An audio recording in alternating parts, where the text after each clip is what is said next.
নজর রাখবো পরবর্তী সংবাদে। পশ্চিম জেলার অন্তর্গত আশা ও আশা ফ্যাসিলিটেটরদের আজকে সংবর্ধনা জ্ঞাপন করা হয়েছে এবং এই সংবর্ধনা অনুষ্ঠানে বিশেষ অতিথি হিসেবে উপস্থিত ছিলেন আজকে মেয়র দীপক মজুমদার।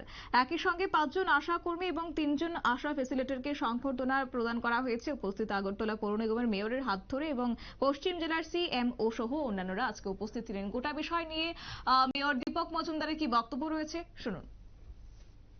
কর্মসূচি বা যে সুযোগ সুবিধাগুলি একদম অন্তিম ব্যক্তি পর্যন্ত আমাদের প্রতিটি ঘরে পৌঁছানোর কাজ কিন্তু সারা রাজ্যে আশা কর্মীরা এবং আশা ফেসিলিটিরা এই কাজগুলি দেখেন।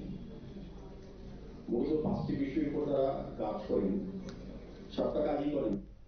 আপনারা শুনলেন মেয়র দীপক মজুমদারের বক্তব্য এবং আশা কর্মীরা যেভাবে তারা কাজ চালিয়ে যাচ্ছেন সেই বিষয় নিয়ে প্রশংসা করিয়েছেন এবং একই সঙ্গে আজকে 5 জন আশা কর্মী এবং 3 জন আশা ফ্যাসিলিটির মধ্যে সংবর্ধনা জ্ঞাপন করা হয়েছে। নিয়ে নিচ্ছে ছোট্ট একটি বিজ্ঞাপন বিরতির সঙ্গে থাকুন।